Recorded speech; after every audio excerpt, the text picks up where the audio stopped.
কাজ করলা গো আমার স্বামী?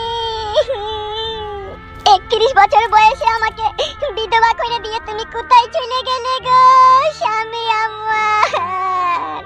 আমার আর সহ্য হচ্ছে না, এখনো মনে হচ্ছে তুমি এখনো বেঁচে আছো গো স্বামী আমার।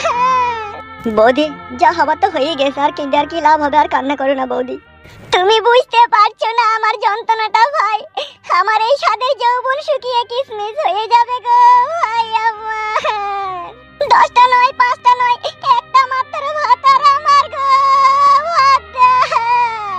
কত আমি বুঝিয়েছিলাম মানুষের সাথে ঝগড়া অশান্তি করো না গো, আমার কথা একদিনও শুনলো না রে। বৌদি, এইভাবে কান্নাকাটি করলে তোমার শরীর খারাপ করবে যে বৌদি। সহ্য করতে পারছি না জি ভাই, নিজের স্বামী হারানোর যন্ত্রণা কি কোনো মেয়ে সহ্য করতে পারে ভাই? আমার চোখের সামনে ফটাম ফটাম করে গুলি করে আমার স্বামীকে মেরে দিল, আমি আর সহ্য করতে পারছি না। সাদা কুকুর, হ্যাঁ বলো। বাইরে চল। একই কাজ করলা গো তুমি, আমাকে এই বয়সে বিধবা করে দিয়ে গেল। মেয়েরা সব সহ্য করতে পারে, নিজের স্বামী হারানোর যন্ত্রণা কখনো সহ্য করতে পারে না। আর তুমি সেই যন্ত্রণাতেই আমাকে দুনিয়াতে রেখে দিয়ে গেলে। বড্ড ভালো লোক ছিল গো আমাদের বড় ভাই, কেজিওকে এইভাবে খুন করলো। আমার চোখের সামনেই তো খুনটা হইল গো। তুমি আটকাইতে পারলে না? কি করে আটকাবো? কথা বলতে বলতেই তো গুলি করে দিলু। আহা রে, কি কষ্ট হবেই না জানটা গেছে বেচারে। বিকাশ দত্ত সাহেব তো মরে গেল, এখন এখানে থেকে তো আর কোনো লাভ হবে না। সে তো বুঝতে পারছি, কিন্তু এই অবস্থায় এখন তো বৌদিকে ছেড়ে তো চলে যাওয়া যাবে না। তোরা আছিস তো? আমি বলি কি, আমি 3 মাস হলো বাড়ি থেকে বেরিয়েছি, বলছিলি রাজ অব্দি কোনো খোঁজ খবর রাখিনি। বিকাশ দত্ত সাহেব আমাকে বলেছিল এই মার্ডারটা ওদিকে কইলে 4 লাখ টাকা দেবে, কিন্তু মার্ডার তো ওরা হইল না, ঘুরি বিকাশ দত্ত সাহেবই হয়ে গেল। আমি তো টাকাটাও পাবো না। বিকাশ দত্ত সাহেব বেঁচে থাকলে যা হোক করে আবার তোমার টাকাটার ব্যবস্থা করা হতো, কিন্তু সেই তো নাই, যে দিবে সেই তো নাই। তাই আমি বলি কি, আমি বাড়ি যাই, তোরা একটু থাক। বাড়ি যাবে বলছো? হ্যাঁ, তা কি করবো আমি? বেশ ঠিক আছে, যাও তাহলে। তাহলে আসছি, ভালো থাকিস। হ্যাঁ, ঠিক আছে ঠিক আছে।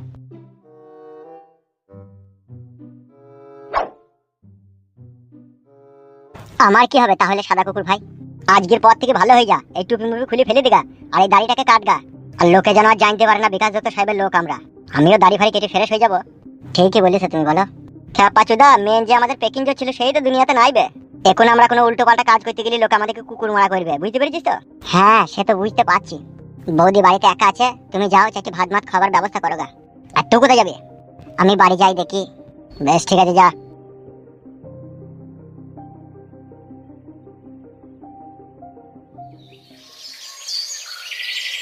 কালকে রাতের ঘটনাটা শুনেছেন তো নান্টু বাবু? হ্যাঁ, ওই হালকা পাতলা করে একটু শুনেছি। সুরের বাচ্চাটা মরে যাওয়াতে আমরা কিন্তু খুব খুশি হয়েছি। কতদিন যে প্রাণ ভরে নিঃশ্বাস নিয়ে নিগো নান্টু বাবু, এখন প্রাণ ভরে নিঃশ্বাস নিতে পারছি, আর কোনো জায়গা থেকে তার ভয় লাগছে না। তাই নাকি? হ্যাঁ গো নান্টু বাবু। তো কথায় কথায় তো অনেক কথাই বলে ফেললাম, তো যে কথার জন্য তোমার কাছে এসেছিলাম। হ্যাঁ বলো, কি বলবে? তোমার এই গাছে দুটো পেঁপে দরকার ছিল আমার। কি ব্যাপার নান্টু বাবু, পেঁপের কথা শুনতে মুখটা আন্ডাকোষের মতো ঝুলি গেল কেন? 6 পিস পেঁপে আমি রেখে দিয়েছি, 20 করবো বলে, ও পেঁপে দেওয়া যাবে না। কত আশা নিয়ে আপনার কাছে এলাম। আশা করলে কি সব আশা পূরণ হয়? তা অবশ্য হয় না। তাহলে বেশ ঠিক আছে নান্টু বাবু, তাহলে আমি আসি।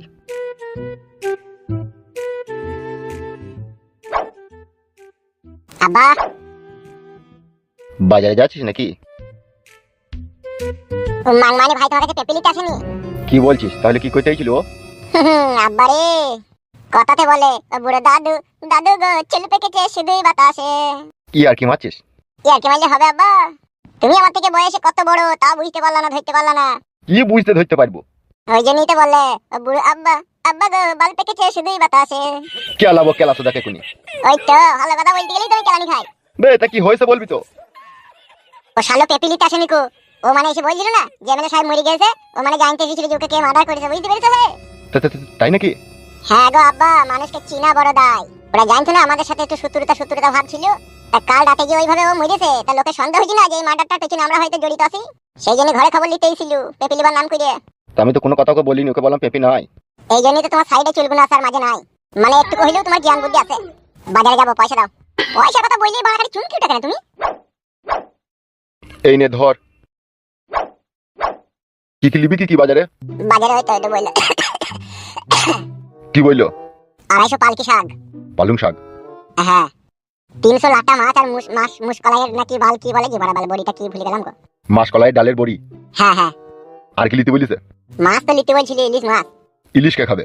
কি আবার খাবে? সবাই খাবো, বাড়িতে আমরা যে কজন আছি। বেশ ঠিক আছে, যা। আর কচু শাক বাস্তা কচু শাক নিয়ে নিবি। ইলিশ মাছের মাথা দিয়া হবে কচু শাক, তাই তো বাবা দিলেন টাকা করতে বাজার হাট। মিনসে আনে লেটা মাছ তেলা কুকুর পাতারে, হাড় মরে জ্বলিয়া গেল দেউড়ারে। লাল ঘোড়া কালো ঘোড়া সবুজ ঘোড়া হলদে ঘোড়া, ঘোড়ার পিঠে চেপে আমার যে বাজার করতে ইচ্ছা করে। বাজারে নেবো ইলিশ মাছ, কলাইয়ের বড়ি, বড়ির সাথে নেবো তেল, হাই রে তেলের সাথে নেবো বালকাটা একটা বেলেট, বেলেটটা নিয়ে এনে বাথরুমে ক্যাকার করে টানতে হবে।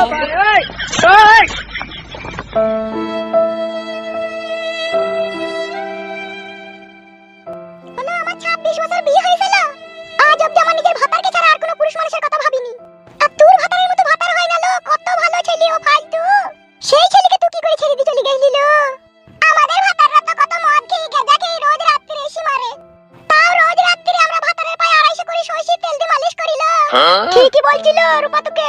আমি আর কোনোদিনও জীবনে এই কাজ করব না বোন, ভুল না হলে মানুষ মাত্র একবার হয়ে গেছে। তা হইলেও গো মেয়ে, তোমার সংসার ত্যাগ করা মোটেই উচিত হয়নি। যাগে যা হবার তো হয়ে গেছে, জীবনে যে ভুল একবার হয় সে ভুল আর কখনো ফেরত আসে না। তবে তুমি আর কোনোদিনও বাপু এই ভুল আর করো না।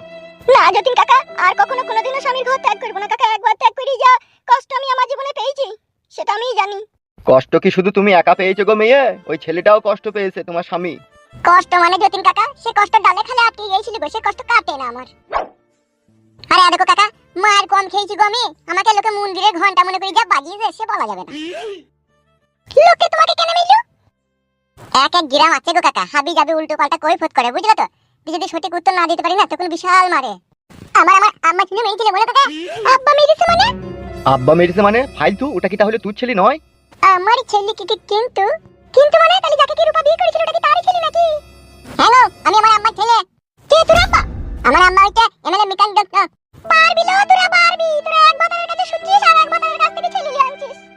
প্রথম যখন তোর বিয়ে হইল তখন আমরা তোকে কত ভালো মেয়ে ভাবতাম, কিন্তু তুই যে তলায় তলায় এইভাবে পুশ করে দিবি এটাও ভাবতে বাকি ছিল না।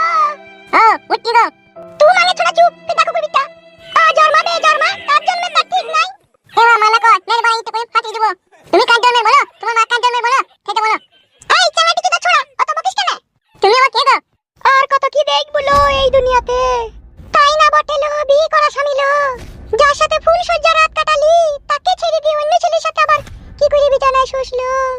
যাকে যত দুনিয়াতে ভালো মনে করবা সেই দেখবা তলায় তলায় খারাপ হয়ে যায়। কথাতে বলে গো, ময়দা গুনে হয় গিয়ে রুটি, মা গুনে তো হবে বিটি। নিশ্চয়ই ওর মা খারাপ ছিল, নাইলে ও খারাপ হবে কেন? বে মানমানি ভাই, তুই মা খারাপ ছিল বে, গুণ মানি বেটা।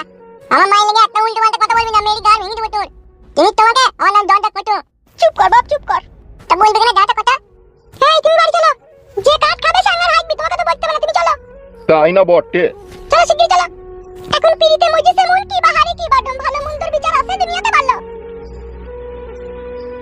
চলো চলো, মানুষকে কোন ভালো কথা বলতে গেলেও দোষের হয়ে যায়। চলো হ্যাঁ বুঝছো, আমি আবার ভাত চাপাবো বুঝছো।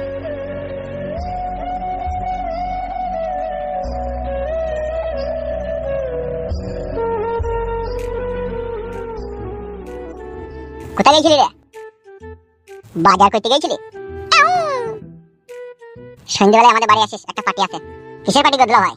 আসিস তো এলেই বুঝতে পারবি। তা বললো কেন? আমার শ্বশুর মানে তোর কাকা, ও একটা কিসের ইম্পর্টেন্ট কথা তোকে আমাকে বলবে। তো তুমি যে বললা পার্টি হবে, পার্টি মানে তুই কি আমার মদ খাবি নাকি? হইলেও তো মন্দ হয় না, কতদিন খাইনি বলো। শ্বশুর আছে না বাড়িতে, ওইটাই তো মুশকিল। ও ঘুমিয়ে যাওয়ার পর খাবো তো কি আছে? আমার কাকা কি বড় সারা রাত জেগে থাকবে নাকি আমাদের লিগে?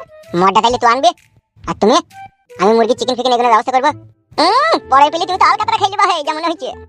কবে তুই আমাকে খাইছিস মদ? খাইনি দিলা ভাই, মিথ্যা কথা বলছো কেন? বেশ তাইলে এবার একটা ইয়াই কেন দুজনে খাবো। আমি আবার সৃষ্টি ছাড়া খাই না।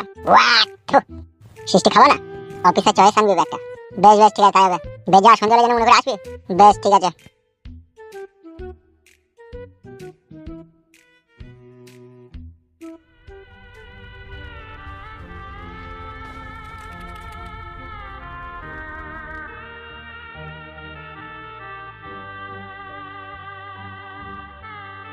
বৌদি, আমি তোমার জন্য বাড়ি থেকে ভাত নিয়ে এলাম, ভাতটা খেয়ে নাও। ভিতর দিয়ে আমার কিছু গেছিল ভাই। তা বললি তো হবে না বৌদি, নিজেকেও তো বাঁচতে হবে বলো। এইভাবে যে আমাকে একা রেখে চলে যাবে আমি ভাবতে পারিনি ভাই। কি আর করার আছে বৌদি, কার কোথায় কখন মৃত্যু লেখা থাকবে এক ভগবান ছাড়া আর কেউ বলতে পারে না। তবু ভাই এই ভরা যৌবন নিয়ে যে আমি বিধবা হয়ে গেলাম, আমি কি করে এই জীবনটা কাটাবো ভাই?